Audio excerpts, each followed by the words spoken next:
The scream came from the bridal hut just as the drums began to rise. Who touched my beads? Silence rippled across the compound like a stone dropped into still water. And the beads she held in her trembling fists were not wedding beads. They were burial beads for a woman who was never dead. The compound had been alive since dawn.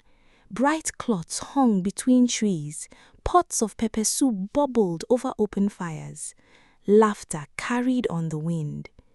Lela, 20 years old and radiant, sat on a carved stool while women painted her arms with henna. Old Mama Rina steadied her brush. "You will make a strong wife." "I only hope I make a happy one," Lela replied with a shy smile. Across the yard, Zora watched her daughter, the girl she had raised from her first breath, the girl who did not know. Zora's hands tightened around the tray she carried. Today, she told herself, just get through today. The beads had been brought in a small wooden box. No one noticed who placed it there, but Mama Rina noticed everything. When she opened the lid, her face hardened like sun-baked clay. "These should not be here," she muttered. Zora's breath caught. Not today. But the old woman did not promise anything. "There are spirits that wake when truth is near," she said quietly. The drums resumed, slower now. Guests filled the compound, relatives, neighbors, elders, and among them, unannounced, stood Kemi. Her presence alone stirred unease. Zora saw her and went still.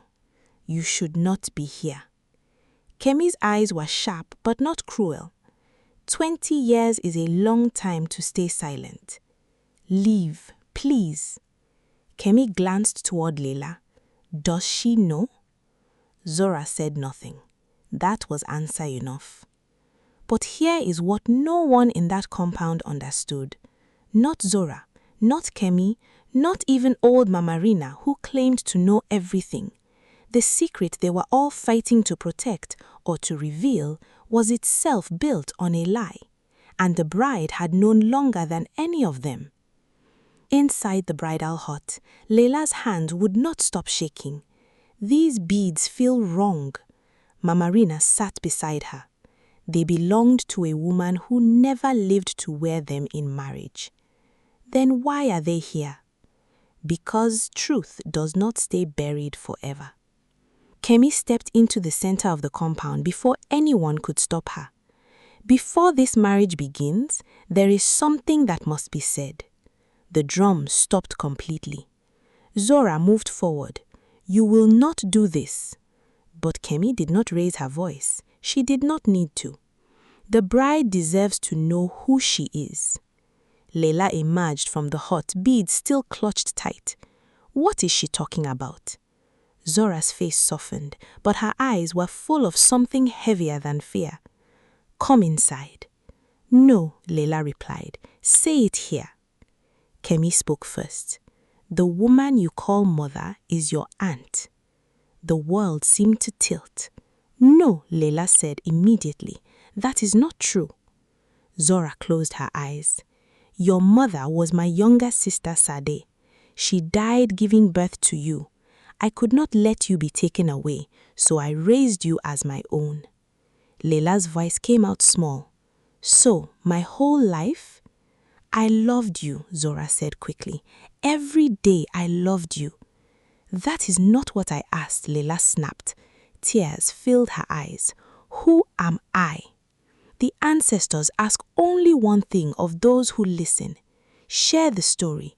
A like, a subscribe. That is how legends survive.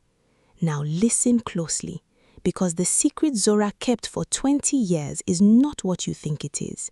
And the bride has been carrying a truth of her own that will shatter every person in this compound.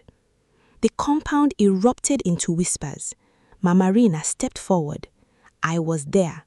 I held Sade's hand when she labored. I heard her last breath." Lela turned to her. Then why did no one tell me? Mama Rina's voice trembled. Because your mother made a promise.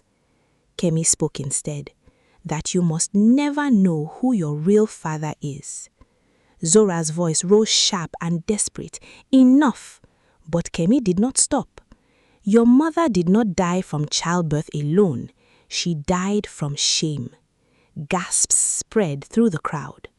It means, Kemi said, that your father was not a stranger. He was family. Lela staggered back. No. Her eyes searched the faces around her. Who? No one answered. Zora stepped closer. I wanted you to have a life untouched by that truth. And now, Lela asked, now I have failed. The groom's family began to murmur. Some stepped back. Others looked at Lela with pity or suspicion. Blood mattered. It always did. Lela wiped her tears. Then something in her expression changed. She grew still, too still. You all decided who I am, she said quietly. You decided what I should know, what I should carry. She looked at Zora. You loved me. Zora nodded, tears streaming, with everything I had. Lela turned to Kemi. And you chose today to tell me. Because truth delayed becomes poison. Then Lela did something no one expected. She laughed, not with joy, but with something sharper. You are all wrong, she said. She looked at Mama Rina. You said you were there when my mother died. I was. Then tell me, who signed the burial rites? A long, terrible pause. I did not, the old woman whispered. Lela's voice was calm now. I found the records 2 years ago. I went looking for my birth certificate. The crowd leaned closer. My mother did not die that night. A ripple of shock spread through the crowd. She left, Lela continued. She chose to leave. Zora staggered back. That is not true.